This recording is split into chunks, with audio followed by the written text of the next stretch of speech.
Jayson Tatum had one of the worst series that I have ever seen any star player in the NBA have these past NBA finals. And because of how bad he was, it's led a lot of people to question Jayson Tatum's status in the league and is he an overrated player. As going into the series, a lot of people were saying Tatum was a superstar, but now it's a lot of questions about how great Tatum really is, and in today's video, I'm gonna break down why he is or isn't overrated. But before we get started with this video, make sure you drop a like, subscribe to the channel, and press that bell for post notifications. Jayson Tatum in these finals was bad, and saying he was bad is an understatement like crazy. To get a perspective on just how bad he was, when you look at his numbers leading up to the finals, he averaged 27 points, 6 assists, and 7 rebounds, shooting 45% from the field, 38% from 3, and 83% at the free throw line. But then when you compare it to his finals averages of 22 points, 7 assists, and 7 rebounds on 37% shooting from the field, a free throw percentage just short of 67%, and 54% true shooting, it truly is incredible that the Celtics were even able to win 2 games with him playing that bad. And if I'm being honest, Tatum was so bad in this series that those numbers actually make him look better than he truly played, because if you watch the tape, my goodness, he looks like a scrub sometimes. For example, let's check out some tape and look at how bad Jayson Tatum played.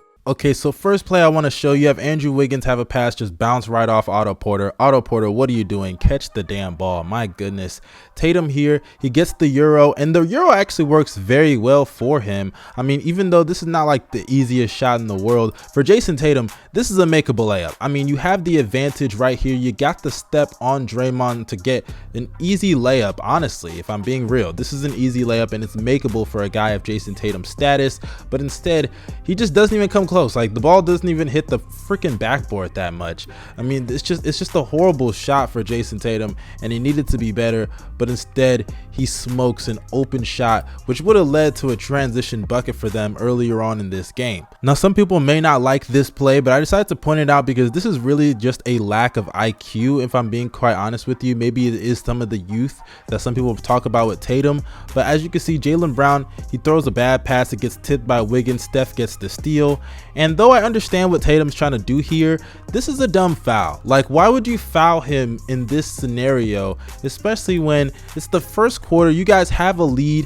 It's 12-2. As you can see, this is earlier on when they made that run. I truly don't understand why Tatum decided to foul right here, especially considering that he picked up his second foul later on in the first quarter and had to go to the bench, and the Warriors did make a run right after that. So a foul right here in transition when you're up, you're at home. I mean, if they get the bucket, it is what it is. Horford is coming right here. Maybe he can recover. Who knows if Jaylen Brown can play good defense. I just don't think this was a smart foul from Jayson Tatum right here. So just a clear mistake, if I'm being quite honest. Now you see this play here. Horford gives him the ball on the right wing. He blows right by Curry, runs into Wiggins, and then he dribbles the ball off of Wiggins' foot, but it actually hits his hand on the way to out of bounds. And instead of just hustling back on defense, because they're not challenging that, obviously it's an out of bounds play, Tatum is just complaining to the referees, and I just don't understand why he does this consistently. Tatum will get mad about certain calls, and instead of just hustling back on defense, continuing with the play and understanding that it is what it is, there's nothing that you can do, he spends like seconds on end just complaining to the referees, hands up, doing the Andre Iguodala face. This one I think is probably the most alarming play of Jayson Tatum and a real theme of his throughout the entire series, if I'm being honest. He gets the mismatch with Curry. He even stops for a fadeaway because Draymond comes in with the help. And honestly, this doesn't make sense. I mean, if you're gonna settle for the fadeaway, you gotta at least make it. And he gets a pretty good look, if I'm being honest. And it actually is more damning that he missed this shot, because not only did he get the mismatch that he wanted, but if you actually play it back, you see, you could argue Marcus Smart gets away with a little bit of an illegal screen, but he could have hit Jaylen Brown right here, especially when you see Draymond with the help. That's probably when you should pass it to Jaylen Brown. Jaylen Brown's even probably calling for the ball right here. You can see his hands up, but no, Tatum settles up for open fadeaway, if I'm being honest, an open little sidestep, and he just misses it. It clanks off the front of the rim, not even close to making the shot. That I truly don't understand right there, why he was unable to exploit that mismatch, because that's the matchup that you want. That's the matchup that they got all of game 3, I believe, where Curry was in foul trouble for the majority of the game. And instead of making that shot, which you had the option to do that or pass it to Jaylen Brown, it's just a waste of possession. Honestly, it's a waste of possession. And Tatum, this is just really alarming that he was unable to take advantage of that mismatch and plenty of other mismatches that he had Steph Curry on him. Now we have this play of Tatum in transition, and this was a pretty obvious play to do. I don't understand why he just decides to bull rush here. As you can see, this is a 3-on-2 situation. I mean, we rewind it real quick. It's a 3-on-2 situation. I don't think you had to pass it to like JB right here, because it could have been intercepted. But instead of like rushing to the corner or something of that nature, he then just decides to take it and throw up a smothered layup. Like what is that? This is a dumb shot. He wasn't even close to making it. Then he tries to fight for the ball. He hits it out of bounds on his hand, and it's just not a smart decision. I don't know what Tatum thought he was going to do there. I mean, even if you go to the right baseline over here, maybe you draw in a double with Clay, maybe Horford comes in off a cut, slides behind the defense. Hell, even if you have to reset in the half court, that's better, because you could even get a 2-for-1 opportunity. This just didn't make any sense to me. I don't know why Tatum decided to take this shot. This was a dumb shot from Jayson Tatum right here, in transition no less. Now you see here, this is right off of an offensive rebound from a Tatum miss. The only reason I didn't include it is because he really just missed the shot. But then Steph just rips him. He just rips Tatum on his way to the basket. I mean, that's really unacceptable. Like, I get it, Steph is good at getting steals, but like, you get the blow by on Wiggins here, and instead of just taking Steph at the rim, no, you let him rip the ball out of your hands and it goes out of bounds. Tatum just really just bad play, if I'm being quite honest there. Now here Tatum is again with a mismatch on Steph Curry. I mean, you would think whether it's a blow by, he just bullies him to the rim in the post, whatever it is, but he can't even really get by Steph there until he gets the spin and runs right into the help. And you would think you maybe pass it to Rob Will, or you could pass it to Al Horford right here, wide open on the 3-point line, but instead he goes up for a contested layup on Kevon Looney, and obviously Rob Will misses the putback. The Warriors get the ball back. This is another situation of him not being able to take advantage of the mismatch of Steph Curry on him. I don't get what he's thinking here. Like, this is an obvious mismatch, and once you get to the rim, you don't have to score that, especially if they bring the help. What was Tatum thinking? I don't know.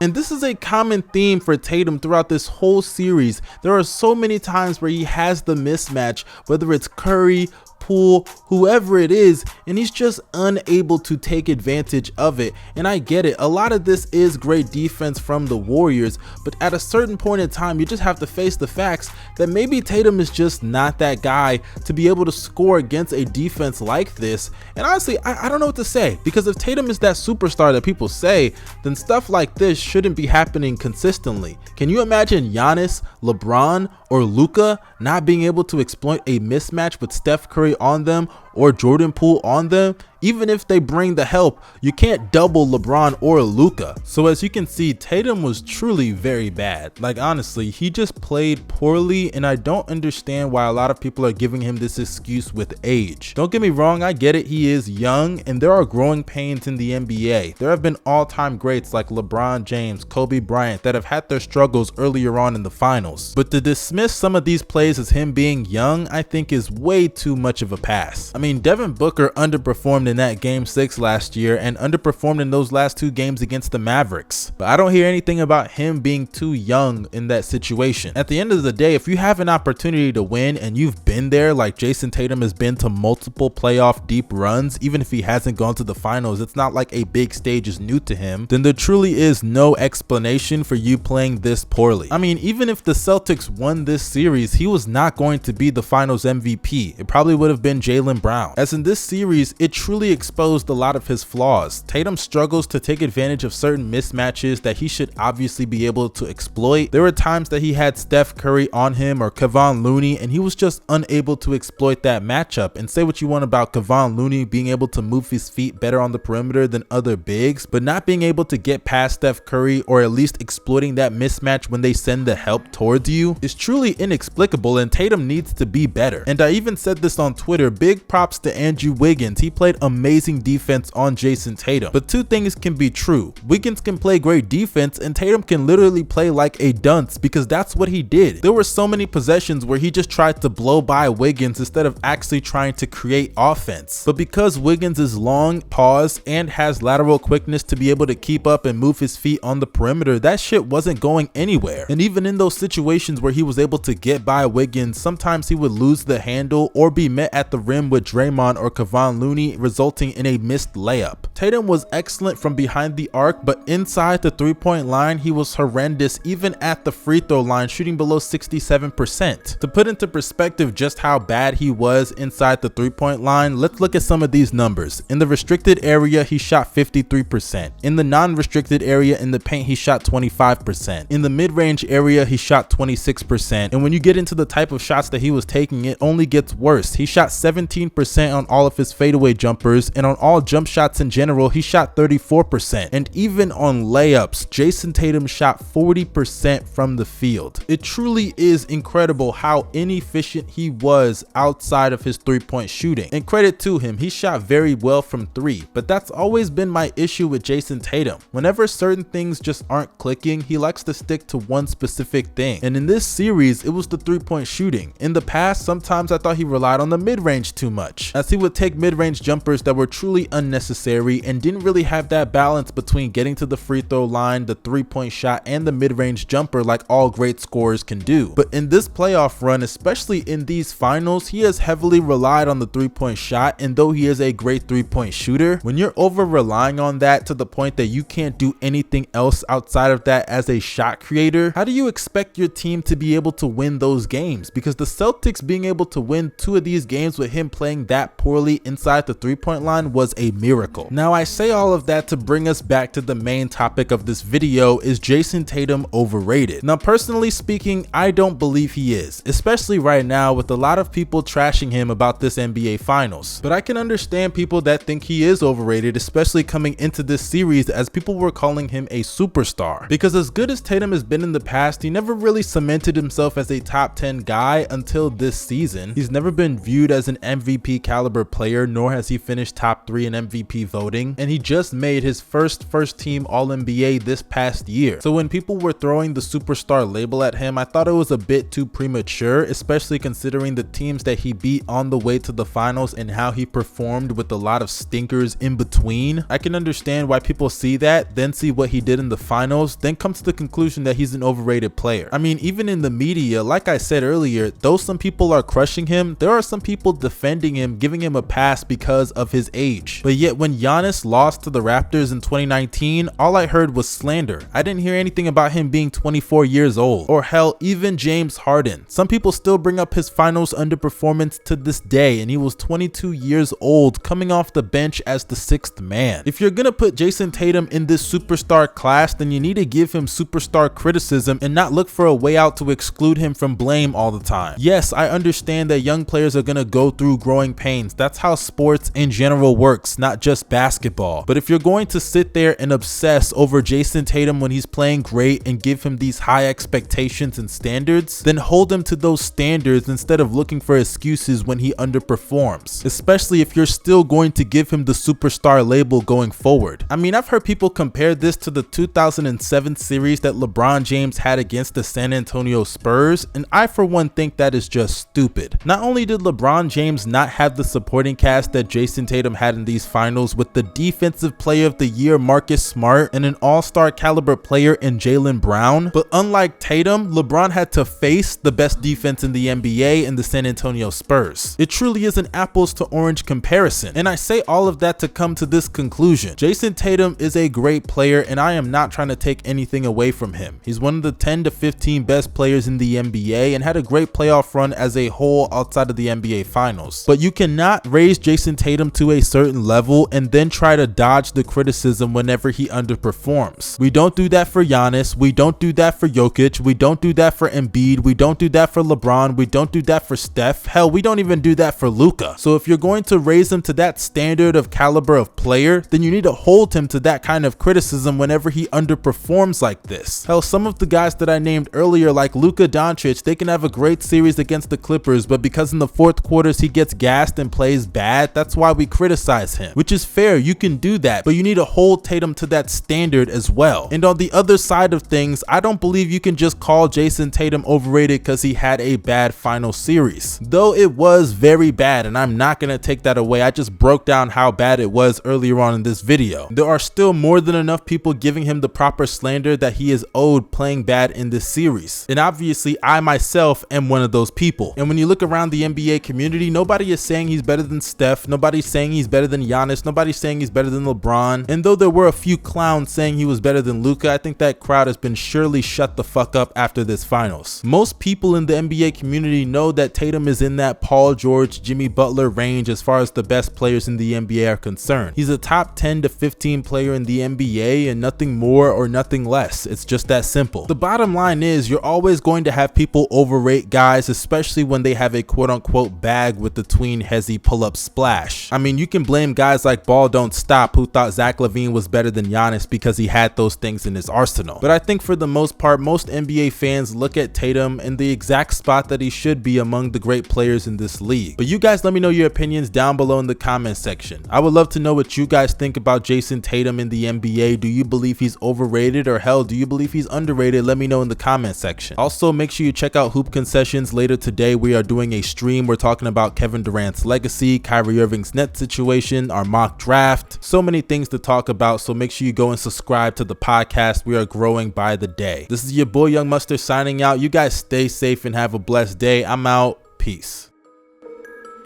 Calmer,